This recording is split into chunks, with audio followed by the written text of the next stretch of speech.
Graças a Deus e Pai, que te revelas de forma maravilhosa a nós, teus filhos e filhas.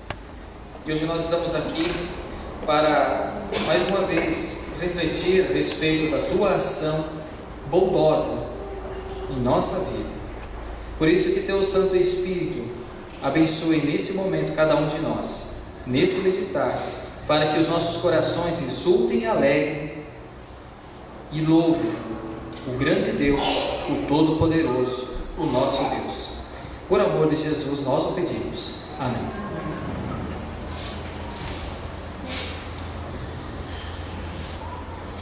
Pastor Dalton compartilhou essa semana, me fez um desafio, ou pelo menos pediu que a gente falasse a respeito da ação de Deus na natureza.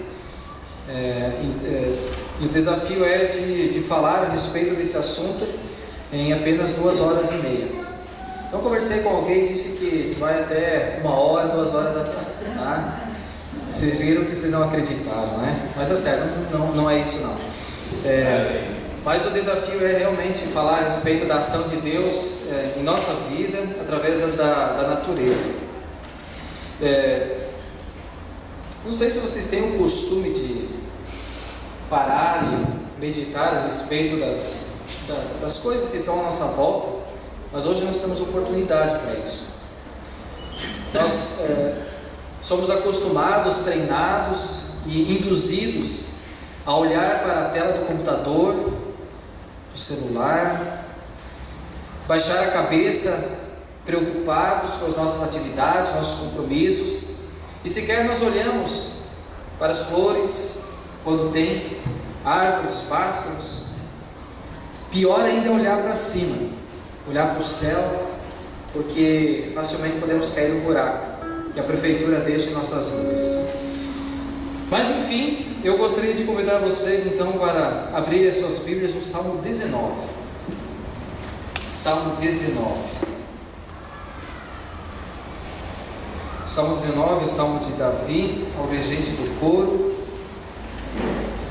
Eu vou pedir vocês abrirem essa leitura e depois Efésios 3, bem no finalzinho. Acompanhe do versículo 1 até o versículo 6. O céu anuncia a glória de Deus e nos mostra aquilo que as suas mãos fizeram. Cada dia fala dessa glória ao dia seguinte, e cada noite repete isso a outra noite. Não há discurso nem palavras, e não se ouve nenhum som. No entanto, a voz do céu se espalha pelo mundo inteiro, e as suas palavras alcançam a terra toda. Deus armou no céu uma barraca para o sol. O sol sai dali todo alegre, como um noivo, como um atleta ansioso para entrar numa corrida. O sol sai de um lado do céu e vai até o outro lado. Nada pode se esconder do seu calor. Essa primeira parte do Salmo, então, é que a gente vai meditar de uma forma mais específica. Mas quando a gente pensa em universo criado por Deus, será que esse universo todo, tudo que existe, não apenas o planeta Terra, mas todo o universo, foi criado especificamente para que nós, seres humanos, vivêssemos nele? Será que simplesmente Deus criou tudo para isso? Para o ser humano morar? Pode ser sim, pode ser não. O profeta Isaías, no capítulo 45, no versículo 18, ele diz assim: o Senhor que criou os céus é o único Deus. Ele fez a terra, ele deu forma e a colocou no seu lugar. Ele não a criou para que ficasse vazia, mas para que houvesse moradores nela. O Senhor Deus diz: eu sou o Senhor e não há outro Deus. Deus criou e organizou e colocou o ser humano para viver aqui. E tudo acontece do seu ciclo natural, conforme Deus determinou. O sol sai de manhã, a noite desce, sempre o seu mesmo curso, conforme Deus ordenou. E nós aproveitamos aquilo que a natureza nos oferece. Nos dias de calor, e ainda bem que está chegando, a gente vai para a praia, se banha. A gente tem o privilégio hoje de ver árvores. Faz tempo que a gente não vê tanta árvore na nossa frente. A gente vê árvores de concreto, mas hoje a gente vai poder ver árvores, flores. A gente vai se divertir, a gente vê a beleza da natureza. Aliás, com a natureza a gente também obtém o nosso sustento. Mas será que realmente nós atentamos a esses pequenos ou grandes detalhes da natureza? Nós paramos para analisar, refletir tudo aquilo que Deus fez? Nesse Salmo 19 que lemos há pouco, Deus nos aponta, o Salmo nos aponta as duas, ou pelo menos duas formas de Deus se revelar ao ser humano, como Deus Todo-Poderoso, Deus vivo. Ou seja, tanto o universo como a natureza criada por Deus, nós lemos até o versículo 6, indicam que existe um ser criador, alguém que organizou tudo isso. O ser humano usa a energia para fazer, por exemplo, bombas e destrói as coisas. Deus usa a sua energia, o seu poder e fez tudo tão belo. O universo revela quem é, ou que existe um Deus Todo-Poderoso. E a segunda parte do Salmo, do 7 até o 14, o salmista vai apontar para a lei de Deus. E a lei, a palavra de Deus, ela aponta quem é esse Deus. Se nós olhamos a natureza e dizemos, poxa, alguém criou tudo isso tão belo, alguém sustenta, alguém mantém. Esse alguém é Deus, o Todo-Poderoso, o qual a palavra de Deus nos indica. Versículo 1 do Salmo 19: o céu anuncia a glória de Deus e nos mostra aquilo que as suas mãos fizeram. Eu não sei em que momento da vida eu fui cativado a isso, mas eu tenho o costume de olhar a natureza e ficar babando, digamos assim. A primeira vez que eu entrei no mar, quando a gente veio aqui para Palhoça, eu lembro que foi um dia muito bonito, ensolarado. O sol estava com a cor mais linda que, pelo menos no meu gosto, é a cor verde, linda. Naquele dia, então, eu estava brincando na água e os meus colegas saíram, os amigos saíram, e eu fiquei sozinho. A água até quase no pescoço, nas ondas. Eu olhei para aquele mar aberto e disse: não dá para dizer que isso aqui aconteceu do nada, isso aqui é fruto do acaso. Eu, no meio daquele mar, ainda bem que eu estava perto da praia, mas se eu fosse mais para dentro, eu ia me perder. É muita coisa, é muita maravilha. Eu fiquei admirado por um tempo, louvando, agradecendo a Deus pelo mar, E os pássaros? Quando foi a última vez que você parou para escutar um pássaro cantando? Hoje? Que bom. Aquele que está preso na gaiola nessa casa? Na cidade não é muito comum ter pássaros. Por isso que no meu tempo do seminário, anos eu não escutava pássaros cantar. Um dia eu estava na casa da minha madrinha, devia ser 4h30, 5 horas da manhã, eu acordei com o canto de um sabiá. Fiquei, nossa, quanto tempo! E fiquei escutando aquilo por um tempo. E aí eu lembrei que quando eu era criança, ia na escola dominical, e eu fui ensinado uma canção que dizia assim: de manhã cedo os passarinhos estão cantando, louvando ao Criador. E tu, amigo, por que não cantas louvando a Cristo, Jesus teu Salvador? Puxa, os pássaros fazem algazarra, tem o canto do acasalamento, mas logo de manhã os pássaros cantam louvando o Criador. Isso está gravado em minha mente, tanto que hoje cedinho eu acordei e fiz o que eu gosto muito de fazer. Lá em casa eu tenho o privilégio de olhar para a janela do meu escritório e ver todo aquele Morro Cambilela. Que coisa magnífica! E tem momentos do verão que o sol bate lá na chamada Pedra Branca, e eu olho aqueles raios de sol vindo. Isso não pode ser fruto do acaso. Aí eu paro por um tempo, claro, fico cuidando dos vizinhos, não ficar observando, achando que eu sou enxerido, olhando para a janela, mas eu fico olhando a natureza e agradecendo e louvando a Deus. E volta e meia eu canto o hino 213, louva o Senhor potentíssimo. É magnífico. E o pôr do sol. Ontem à tardinha, um pouco antes do culto, lá no escritório, vi uma coisinha ali, de repente diz: a Mara veio me alcançar, eu fui do chimarrão e disse: Nossa, olha que lindo o sol. Aí eu levantei a cadeira, olhei, nossa, que lindo mesmo. Sentei, mas está lindo mesmo. Voltei e fiquei ali. Nisso a Isamara desceu. Cadê o sol? 20 segundos depois o sol já tinha sumido. O pôr do sol. Lindo, magnífico. Por isso que o céu anuncia a glória de Deus e nos mostra aquilo que as suas mãos fizeram. Imagine quantas qualidades, espécies de plantas, animais, o ciclo da água, os rios, mares, sobe, desce, chuva, animais diferentes, o nosso organismo, isso é tudo natureza criada por Deus. Como pode o ser humano gerar outro ser humano? Isso é natureza criada por Deus. Agora vocês imaginem se tudo fosse da mesma cor. Imagine se todos tivessem o mesmo sentimento, apenas aquele. Ou então que o nosso alimento fosse um alimento muito nutritivo, mas tivesse a mesma cor, o mesmo gosto, a mesma textura, sempre. Que graça teria! Quão magnífico é o nosso Deus, gente. E muitas vezes nós ficamos babando por um filminho no nosso computador. E isso sim que é legal, isso é criativo. O apóstolo Paulo, na carta aos Romanos, lá no capítulo 10, versículo 18, ele cita esse salmo, versículo 5. Eu vou ler aqui no salmo mesmo. Versículo 5. Versículo 4. Lá o versículo 5, aqui é o 4. No entanto, a voz do céu se espalha pelo mundo inteiro e as suas palavras alcançam a terra toda. O apóstolo Paulo citou esse versículo do salmo para indicar a ação de Deus, a voz do céu, que se dá através do Evangelho. E lá o apóstolo Paulo questiona: será que aquelas pessoas não viram?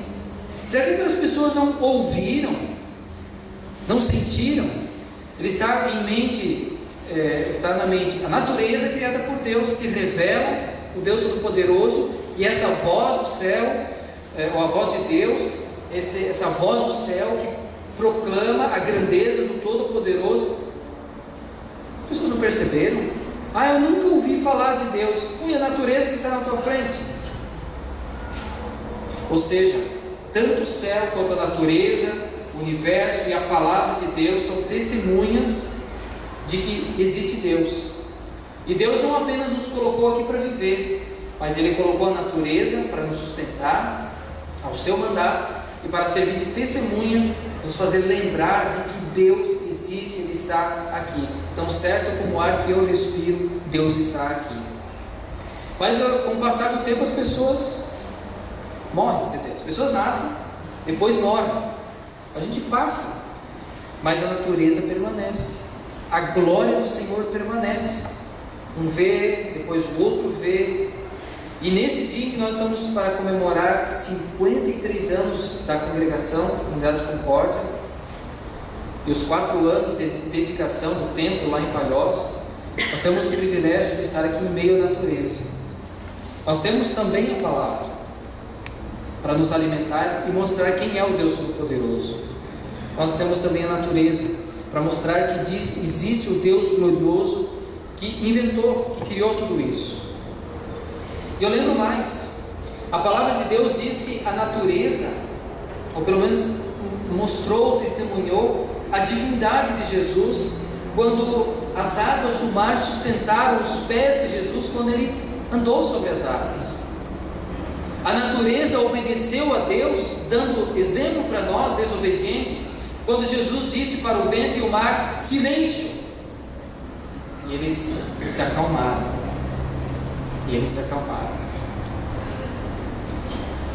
Deus age na natureza para mostrar a nós quem Ele é. E conforme o texto de Colossenses capítulo 1, versículos 15 e 16, é dito a respeito de Jesus. Ele, Jesus, primeiro Filho, é a revelação visível do Deus invisível. Ele é superior a todas as coisas criadas, pois por meio dele Deus criou tudo, no céu e na terra, tanto o que se vê como o que não se vê, inclusive todos os poderes espirituais, as forças, os governos, as autoridades. Por meio dele e para ele, Deus criou todo o universo. Antes de tudo, ele já existia. E por estarem unidas com ele, todas as coisas são conservadas em ordem e harmonia. Todas as coisas. Aliás, Deus usa a água, mais um elemento da natureza, para o lavar regenerador e renovador do Espírito Santo. Você já se deu conta disso? Aliás, Deus utilizou a estrela para guiar os magos até onde estava Jesus. Mais uma vez a natureza aí no meio. Você já parou para olhar o céu à noite, as estrelas? Quem tem o costume de fazer isso? Levanta a mão. Legal. Você não está mentindo não, né? Não está. O salmista Davi, imagina, cuidando das ovelhas, ele ficava olhando para o céu e dizia: Senhor, quem é o ser humano para que tu cuides dele? E o profeta Isaías, no capítulo 40, versículo 26, ele diz assim: olhem para o céu e vejam as estrelas. Quem foi que as criou? Foi aquele que as faz sair em ordem como um exército. Ele sabe quantas são e chama cada uma pelo seu nome. A sua força e o seu poder são tão grandes que nenhuma delas deixa de responder. Quem é o ser humano diante das estrelas? Abraão conta as estrelas se for capaz. Deus não apenas sabe quantas estrelas tem, mas sabe o nome de cada uma delas. Por isso, meus queridos irmãos e irmãs, é preciso nós abrirmos os olhos e perceber os pequenos e grandes detalhes da natureza. Olhar para a estrela, o sol, a natureza toda, e não apenas ver uma natureza maravilhosa, mas enxergar nessa natureza a ação do Deus Todo-Poderoso. Enxergar Deus que criou tudo isso. E Jó, ele percebeu isso, quando ele disse no versículo 26, 14: mas essas coisas são apenas uma amostra. Olha só, ele olhou para a natureza e disse que são apenas uma amostra, um eco bem fraco do que Deus é capaz de fazer.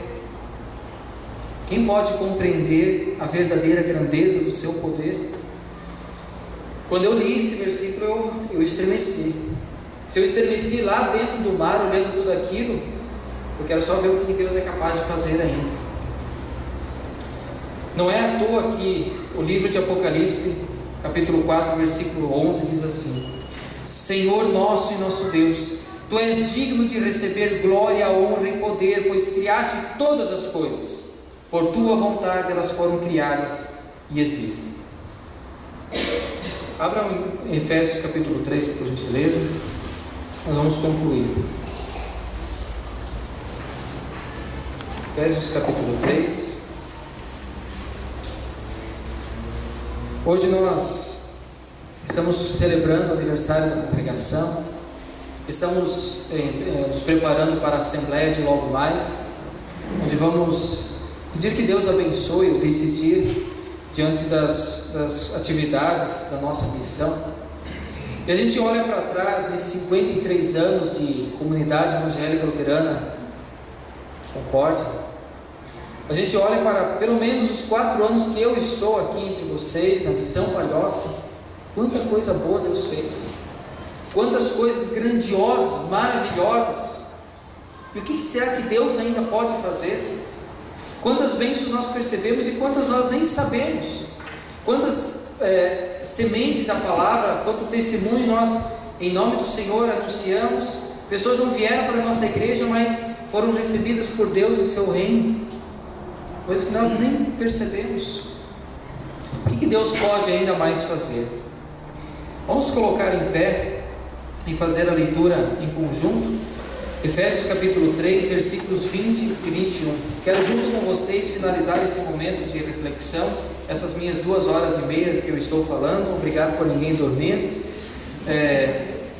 Capítulo 3, versículos 20 e 21. Vamos lá? E agora que a glória seja dada a Deus, o qual, por meio do seu poder que age em nós, pode fazer muito mais do que nós pedimos ou até pensamos. Glória a Deus por meio da Igreja e por meio de Cristo Jesus, por todos os tempos e para todos sempre. Amém. Pode...